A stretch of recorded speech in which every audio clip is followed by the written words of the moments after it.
강원도 속초 만행일기 여시아문 제2편.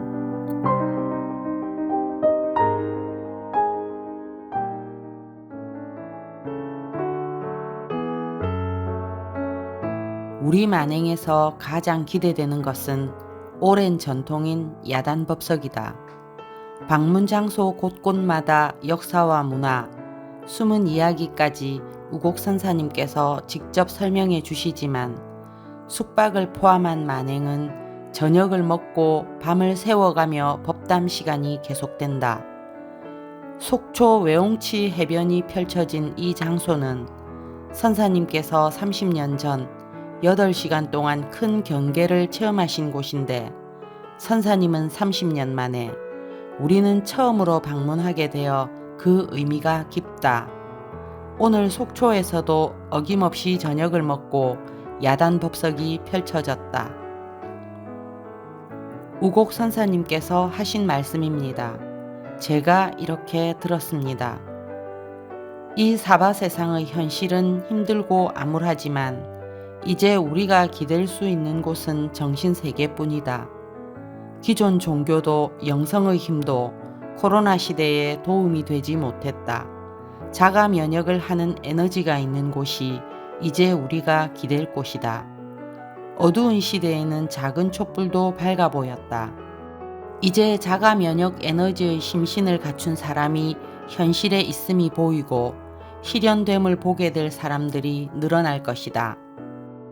속초의 이 장소는 30년 만에 오는 곳인데, 이 에너지가 30년이 지났으니 충분히 보임 성숙되었다고 생각하지만 여러분 각자에게 이 에너지가 필요한 만큼 전해질지는 모르겠다.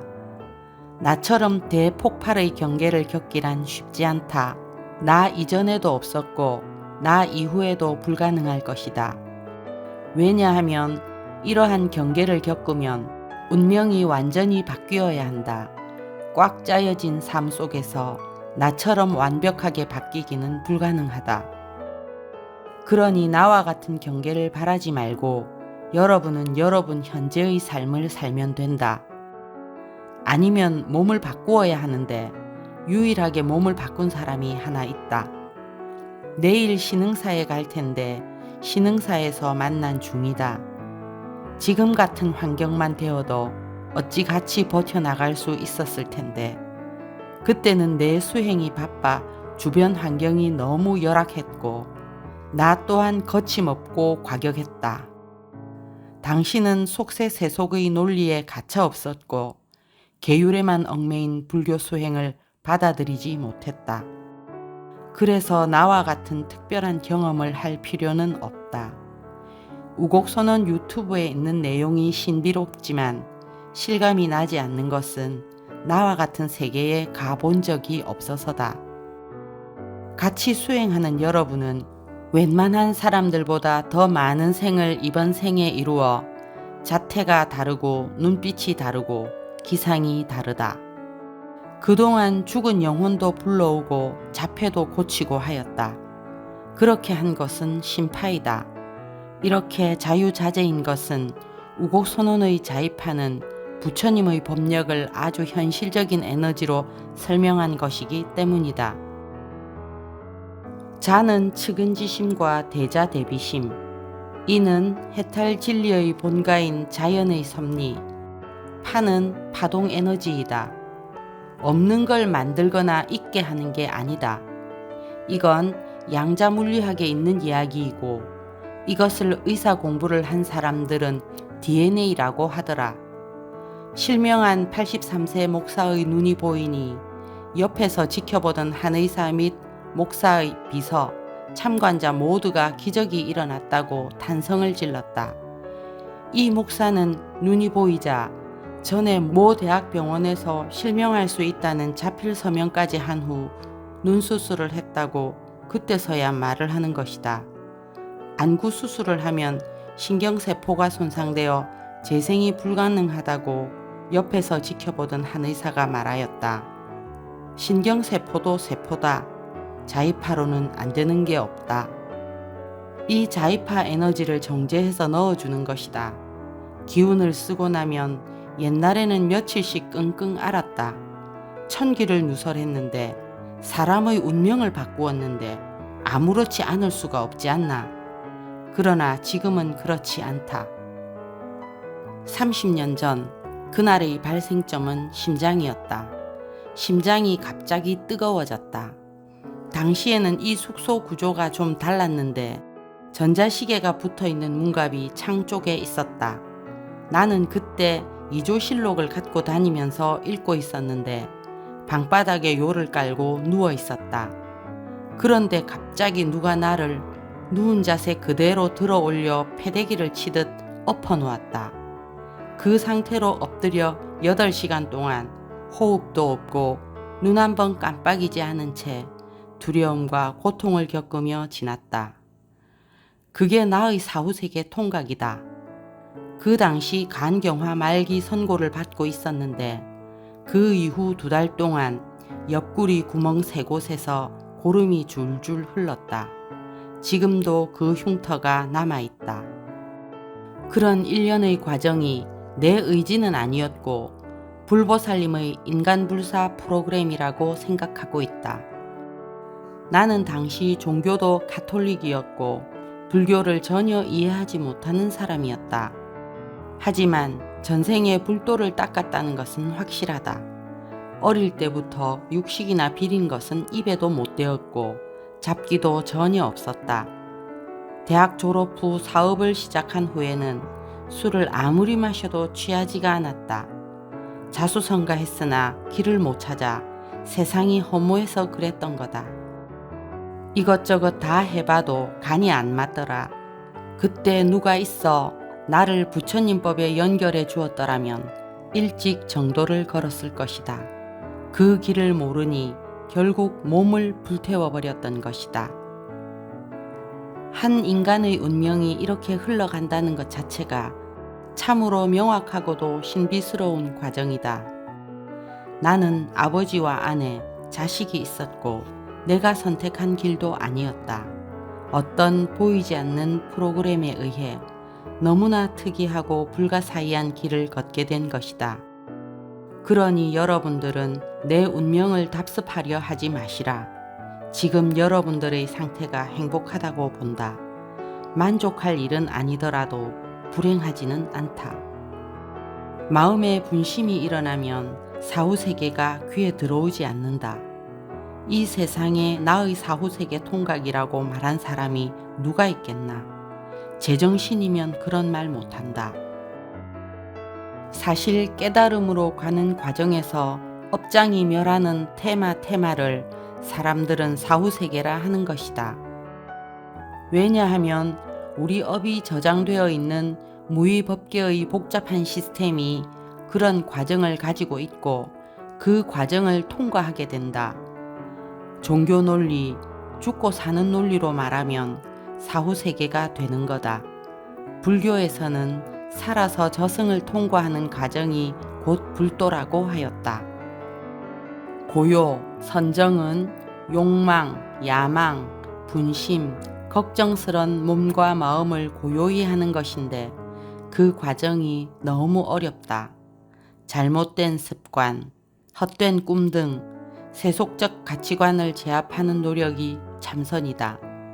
죽고 다시 태어나는 고통스러운 과정에서 조금씩 변하는 것이 영혼의 발전이지만 지금 살았을 때 이 일을 마쳐야 한다.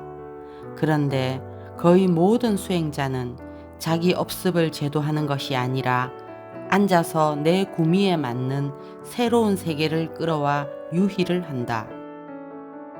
그중 가장 위험한 것이 법마, 종교, 신앙인데 아주 대단히 위험하다. 비현실적인 사람이 되는 거다.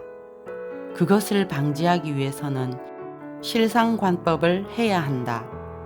실상과 하나 되는 것 외에는 다른 대책이 없다. 노력만 해도 대단하고 자기도 모르게 자라있다. 그리고 그동안 속아 살았음을 알게 되는 것이 지혜다. 이 모든 일들이 여기에서 시발점이 되었다. 다음 날 맑고 깨끗한 잠을 자고 기분 좋게 눈을 떴다. 이부자리는 푹신했고 방안은 따뜻하였다.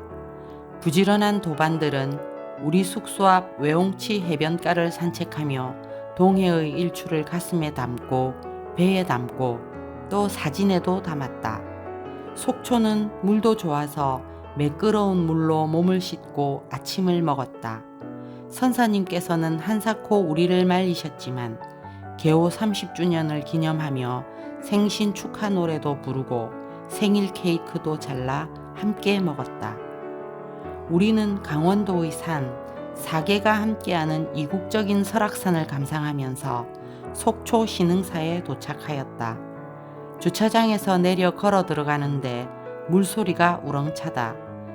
부처님을 뵙기 전에 먼저 세속의 찌든 때부터 씻으라고 하시는 세심교를 지나 경내로 들어가니 콧속을 파고드는 맑고 단단한 기운에 정신이 번쩍 들었고 통통 튕기는 어여쁜 새소리가 귀를 씻어주었다. 신흥사는 처음 참배하지만 우곡선원의 초기 인연이었던 한 스님 이야기를 들은 적이 있어 사찰도 낯설지는 않았다.